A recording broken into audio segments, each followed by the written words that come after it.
We've talked a lot about marketing operations this season, what it is, when you might use it, and how you would know if you need it. In the next few episodes, we're talking about alternatives to marketing operations. Let's get into what you might be doing instead. Welcome to Leverage Your Spark. I'm Brandy Lawson.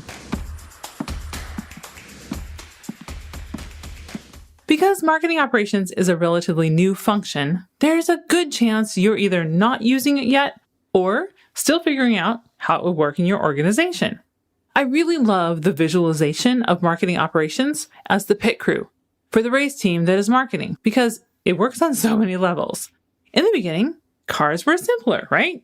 Race teams didn't need a lot of resources to race the early cars. But then racing matured, technology advanced, and competition heated up. While the same concept of a combustion engine still powers the car, well, at least for the moment, that might change too, the way in which it is configured, the other aspects that need to be thought about, and the complexity of the system has increased exponentially. So goes it with marketing. In the beginning, there were far fewer channels, and the industry changed at a slower pace. We didn't have the pieces of technology that have now come into play and made things more complex. More interesting, certainly, potentially more effective, and our ability to reach and engage with audiences has been wildly expanded. But it's definitely more complex. So the first alternative to marketing operations is to just do whatever it is that you're currently doing today. You know, the status quo. In fact, as marketers know, the status quo is usually the thing we are marketing the hardest against. So when does this work? The status quo probably works if you don't need a lot of different channels to connect to your audience. There are still some industries where 2 channels will do it, say in-person events and email marketing to engage with the audience between events. Great, perfect.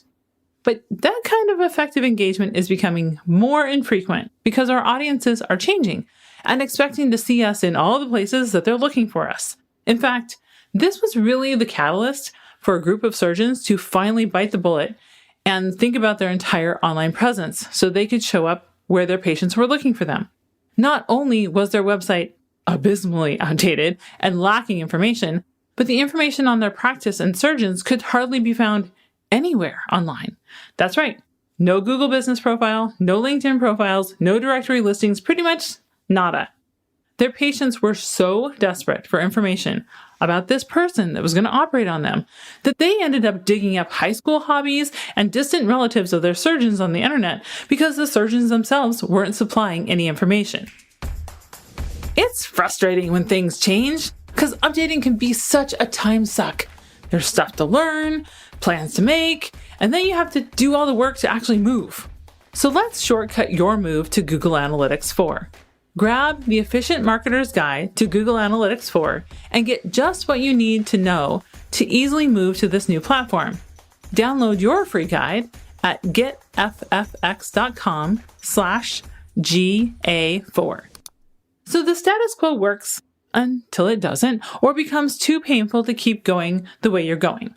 Many times, when we aren't aware of marketing operations or choose not to engage marketing operations, our creative teams are burdened with a lot of technology that really isn't in their lane. Or there's an inordinate amount of time spent figuring out or fixing systems, or marketing teams become very reliant on other departments in the organization to assist them with the technology. Those departments are usually IT or operations.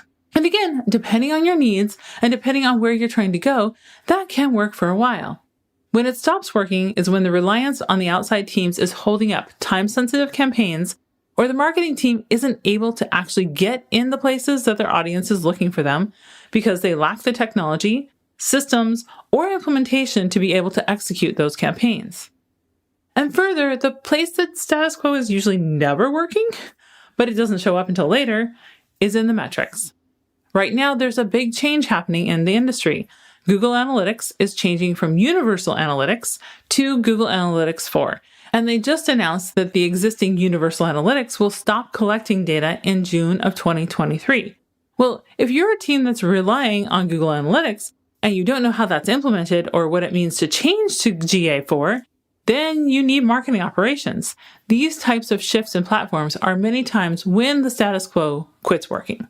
When you can identify what is working and have awareness in place so that you can see when things stop working, then you can know when to engage with marketing operations to facilitate your campaigns, understand your progress, and ultimately get better results with less resources. In the next episode, we'll sort through another alternative to using marketing operations: using virtual assistants. Does this work? Listen in to find out. There's no need for FOMO when you're an insider.